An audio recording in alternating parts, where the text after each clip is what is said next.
પોરબંદરથી પહેલગામ સુધી શાંતિ અને એકતાનો સંદેશો લઈને નીકળેલી અહિંસા યાત્રા સુરેન્દ્રનગર ઈદગાહ ખાતે પહોંચી। ગુજરાતનો બીજો ગાંધી એટલે સદ્દામ બાપુ કાદરી, જેઓએ અહિંસાની ભૂમિ એવી ગાંધી ભૂમિથી આતંકવાદ ખિલાફ પોરબંદરથી પહેલગામ પદયાત્રા શરૂ કરી છે। હાલ પદયાત્રા સુરેન્દ્રનગર પહોંચી છે, જેમાં આ યાત્રામાં જોડાવા હજારોની મેદની લાગી હતી। સુરેન્દ્રનગર ઈદગાહ ખાતે ભેગા થયા અને સમસ્ત મુસ્લિમ સમાજે ઉલ્લાસભર્યું સદ્દામ બાપુનું સ્વાગત કરાયું હતું। આ અહિંસા યાત્રા એક એકતા છે, એક વચન છે, એક ઇન્કલાબ છે અને આ યાત્રાનો હેતુ જે લોકો પહેલગામમાં આતંકવાદમાં શહીદ થયા છે એમની મદદ પહોંચે અને જે સ્કેનર દ્વારા પહોંચાડી શકે છે। સુરેન્દ્રનગર ઈદગાહ ખાતે આજરોજ પોરબંદરથી પહેલગામ ખાતે ચાલીને જતા સૈયદ સદામ બાપુ ઈદગાહ ખાતે નમાજ અદા કરી તેમજ સુરેન્દ્રનગરના સમાજના આગેવાનો દ્વારા સૈયદ સદ્દામ બાપુનું ફૂલહાર પહેરાવીને સ્વાગત કરવામાં આવ્યું અને આતંકવાદનો વિરોધ કરવામાં આવ્યું અને હિન્દુસ્તાનના હિન્દુ મુસ્લિમોની કોમી એકતા સાથે રહે એવી દુઆ કરવામાં આવી। આ પદયાત્રા દરમિયાન લોકોને અપીલ કરીને કોડના માધ્યમથી એક ફંડ ભેગું કરવામાં આવશે, જે પહેલગામ હુમલાના પીડિતોને આપવામાં આવશે।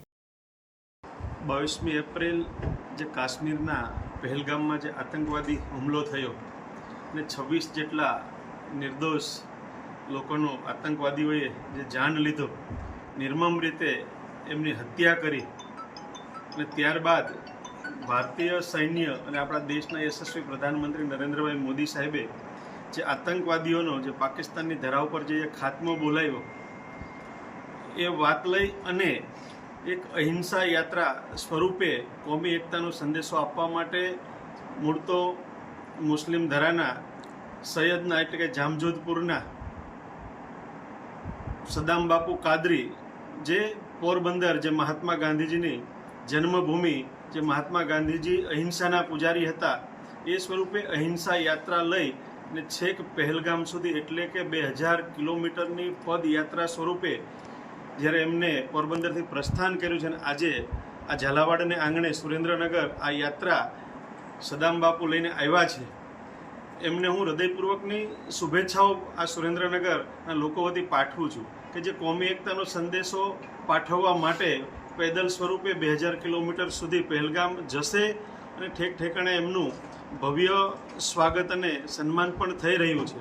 હિન્દુ મુસ્લિમ ભાઈ ભાઈ છે એમ એકતાનો જે સંદેશો આપવા માટે અને ફરીને આ દેશની અંદર, આ હિન્દુસ્તાનની અંદર આતંકવાદી લોકો આ પ્રકારનું કોઈ હીન કૃત્ય ન કરે એનો પણ સંદેશો પાઠવવા માટે જ્યારે યાત્રા લઈને નીકળ્યા છે, ત્યારે પુનઃ આ સુરેન્દ્રનગરની જનતા વતી એમને આ ઝાલાવાડમાં હું આવકારું છું અને અભિનંદન પણ પાઠવું છું, કારણ એક રાષ્ટ્રભક્તિને ઉજાગર કરતું એક અદ્ભુત કામ એમના માધ્યમથી થઈ રહ્યું છે। હું પોરબંદરથી પહેલગામની યાત્રા માટે ગાંધીભૂમિથી અહિંસા યાત્રા લઈને નીકળું છું। આજે હું સુરેન્દ્રનગર પહોંચ્યો છું। આજે ઈદની નમાઝ અહીંયા અદા કરેલી છે।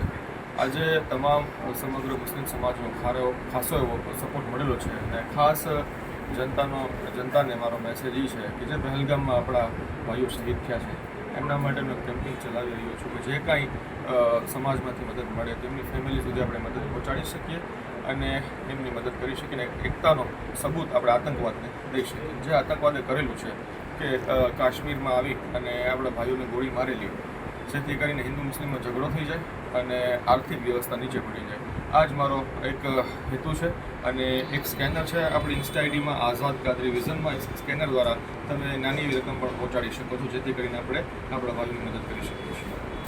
આજનો ઈદનો દિવસ છે અને સુરેન્દ્રનગરના પણ આ એક તમને નમાજ પઢવાનો પણ મોકો મળ્યો, એ બાબતે આપ શું કહેશો? ભાઈ, બહુ ઝાઝી એવી પબ્લિક હતી અને તમામ પબ્લિકનો પ્રતિસાદ જબરદસ્ત હતો। અહિંસા યાત્રામાં એ ફંડ દ્વારા જોડાવા માંગવાની એમની માંગ હતી અને એ જ માંગ આપણે સમગ્ર હિન્દુસ્તાનમાં ચલાવી सही ये मरे हुए हैं जितने भी लोग ये आतंकवाद की गोलियों से ये शहीद हुए हैं, हम उनके लिए भी, उनके परिवार के लिए जो भी रकम आएगी उन्हें देने की हमारे सद्दाम बापू की इच्छा है। तो हम ये भी दुआ करेंगे कि इसमें दामे दिल में सुख ने हिस्सा लेना। आज के मुबारक दिन हम सब हिंदू मुसलमान एक बनकर अपनी एक ऐसी मिसाल पैदा करें, एकता की मिसाल पैदा करें और ऐसा सबक दें कि आज ये सुरेंद्रनगर झालावाड़ से एक रहबर बोलता है एक सैयद यूसुफ बापू बोलता है कि हमारे जिले से ये लहर चले तो राज्य में चले, और राज्य में चले तो सारे देश में चले, और सारे देश में चलते हुए हमारे जो नौजवान सद्दाम बापू निकले हैं वो कश्मीर तलक भी ये लहर फैलावे, और ये पाकिस्तान की हदों से बढ़कर भी ये लहर फैल जावे और अमन और शांति का सुकून हो जावे। मैं दुआ करूंगा कि अल्लाह ताला आज के मुबारक देश, हमारे दिन, ये हमारे देश में अमन और शांति हो, भाईचारा हो। और मैं एक अपील तो जरूर कहूँगा कि किसी के मजहब, किसी के धर्म पर कभी उंगली मत उठाना, इसलिए कि धर्म धर्म होता है, मजहब मजहब होता है, पैगाम पैगाम होता है, मोहब्बत मोहब्बत होती है, देश देश होता है। और हर मुसलमान को ये सबक मिला है, हुब्बुल वतन निस्फुल ईमान, वतन पे मर जाना भी एक आधा ईमान है। ये हमारे नबी ने सिखाया। इंशाअल्लाह ये मुसलमान आज के मुबारक दिन ये कसम खाते हैं कि अगर देश के लिए हमारी जान भी चली जाए तो परवाह नहीं है, मगर हमारे देश को बचा लेंगे। खुदा हाफिज, अस्सलाम वालेकुम, जय हिंद, जय भारत। ब्यूरो रिपोर्ट, दिव्यांग न्यूज, सुरेंद्रनगर।